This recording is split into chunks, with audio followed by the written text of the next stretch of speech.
వ్యవస్థ అనేది ఒక పెద్ద మినేజ్గా తయారు కాబోతుంది రాష్ట్రానికి, ఆంధ్రప్రదేశ్ రాష్ట్రానికి. అయితే దాన్ని తెలుగుదేశం అడ్వాంటేజ్గా తీసుకోవచ్చు కదా. ఇప్పుడు మీరు అధికారంలోకి రాగానే జగన్మోహన్ రెడ్డి గారి భూములన్నీ మీరు రాయించేసుకోవచ్చు కదా, మీకు ఆ అడ్వాంటేజ్ ఉంది కదా. ఇప్పుడు వాసుదేవన్ గారు ఈ పటేల్ పట్వారీ వ్యవస్థ తెలంగాణలో కూడా పటేల్ పట్వారీ వ్యవస్థ ఉండే, అక్కడ కర్ణం వ్యవస్థ. ఈ వ్యవస్థతో ఏమైపోయిందంటే కర్ణం అనేది ఒక దుర్మార్గుడిగా మారాడు ఆ టైంలో. ఎవరికి ఇష్టం వస్తే తనకు అనుచరుల అనుకూలంగా ఉన్న వాళ్ళ పేర్లు అలా పొందుపరచడం, అనుకూలం లేని వాళ్ళ పేర్లు తీసేయడము, వాళ్ళు రాసిందే విధంగా మారింది. అది అనేకమైనటువంటి సమస్యలు. అప్పుడు అన్నగారు మొదట్లో పార్టీ పెట్టినప్పుడు ఒక ఏమంటారు చైతన్య రథయాత్ర చేసినప్పుడు అనేక సమస్యలు వాళ్ళు రాష్ట్రమంతా తిరిగినప్పుడు వాళ్ళ దృష్టికి వచ్చింది. ప్రభుత్వంలోకి రాగానే ఇమ్మీడియట్లీ ఈ పటేల్ పట్వారీ వ్యవస్థ అనేది, ఈ కర్ణం వ్యవస్థ అనేది మొత్తం నిర్మూలించారు. ఆ తర్వాత ఏమైపోయింది, ఇప్పుడు వీళ్ళు తేల్చుకుంది ఏంటంటే మళ్ళీ కర్ణం వ్యవస్థ తీసుకొచ్చి వాళ్ళు ఏ విధంగా మొన్న ఒక మంది పేరు నాని మాట్లాడుతున్నది, ఎన్ని డాక్యుమెంట్లు ఎక్కువ ఉంటే వాళ్ళ అది ఓనర్ లాగానంట, డాక్యుమెంట్ తక్కువ ఉంటే ఓనర్ కాదంట, ఇలాంటి అది పొంతన లేనటువంటి మాటలు మాట్లాడడం జరుగుతుంది. మీ టైటిలింగ్ యాక్ట్ తోటి మీ భూములకు రక్షణ ఉంటుంది, మీకేమైనా ఇబ్బంది జరిగితే, ఏమైనా అన్యాయం జరిగితే మీ ఆర్డీఓ కోర్టులకు సంప్రదించండి. అంటే ఈ రెవెన్యూ కోర్టులు, ఆర్డీఓ కోర్టులు ఏ విధంగా ఉంది ఈరోజు వాస్తవం గారు అంటే, ఒక మామూలు వ్యక్తి డబ్బులు ఇయ్యందే ఈ రెవెన్యూ వ్యవస్థ కదలలేని పరిస్థితి ఉంది. అది వాస్తవం ఏ ప్రభుత్వం ఉన్నప్పటికి కూడా. అది ఒక మామూలు వ్యక్తి, ఒక 100 గజాల భూమి ఉన్నాడు కూడా, ఒక సెంటు భూమి ఉన్నాడు కూడా, ఒక కోర్టుకి వెళ్ళాలంటే ఒక అడ్వకేట్ 50,000 లక్ష రూపాయలు అడుగుతాడు. ఏ విధంగా వీళ్ళు ఈ విధంగా భరుస్తారు?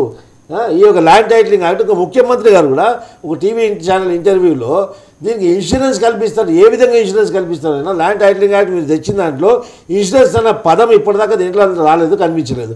మరి మీరు ఇన్సూరెన్స్ కల్పిస్తాము, ప్రభుత్వం భద్రత కల్పిస్తాము, మీ ల్యాండ్కి ప్రభుత్వం గ్యారంటీ అంటే దేనికి గ్యారంటీ? ఇప్పుడు రాష్ట్రంలో ఉన్నటువంటి దేనికి గ్యారంటీ ఇచ్చింది ఈ వైసీపీ ప్రభుత్వము? ఇప్పుడు రేపు ప్రజల యొక్క సంపదని, వాళ్ళ యొక్క వ్యక్తిగత సంపదకు ఏ విధంగా మీరు గ్యారంటీ ఇవ్వబోతున్నారు?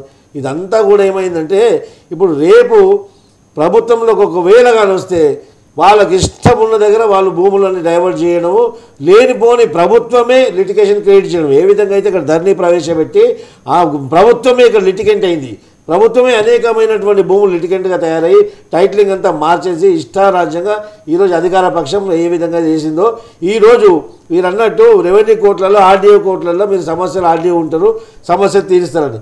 ఈరోజు ఇక్కడ కూడా తెలంగాణలో కూడా ధరణి సమస్య వల్ల వాళ్ళ భూములు కోల్పోయిన బాధితులు ఇలా కట్టలు లక్షలాది కంప్లైంట్లు వచ్చి దాన్ని ముట్టుకొని నాదుడు లేడు, దాని గురించి విచారించిన నాయకుడు లేడు.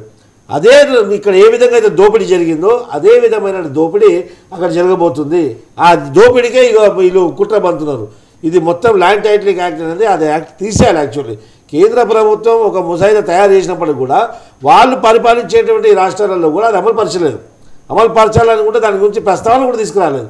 ఈయనకి ఎందుకు ఇంత తొందర అంటే, అరే ఈ దొంగతనం చేయడానికి ఒక అవకాశం దొరికింది, చలో దీన్ని సాకు పెట్టుకొని ఇంకోటి టీఆర్ఓ పైన ఏ విధమైన చర్యలు జరగవద్దు.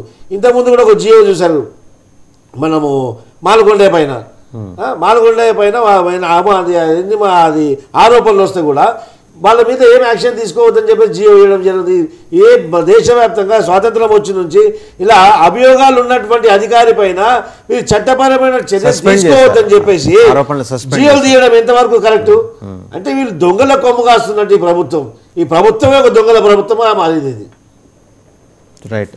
ప్రమీల గారు, జనసేన ప్రమీల గారు పవన్ కళ్యాణ్ గారు కూడా ఇంటర్వ్యూ ఇచ్చారు. అంటే జనరల్గా ఆయన ఇంటర్వ్యూలు ఇవ్వరు, బట్ ఆయన కూడా ఏంటంటే అవసరం గుర్తించి మాట్లాడాలి, కేవలం పార్టీ నాయకులే కాదు ప్రజలతో కూడా మాట్లాడాలని చెప్పేసి ఆయన మీడియా ద్వారా చెప్పాలనుకున్నారు. చాలా విస్పష్టంగా ఆయన భావాలన్నీ కూడా ప్రకటించారు.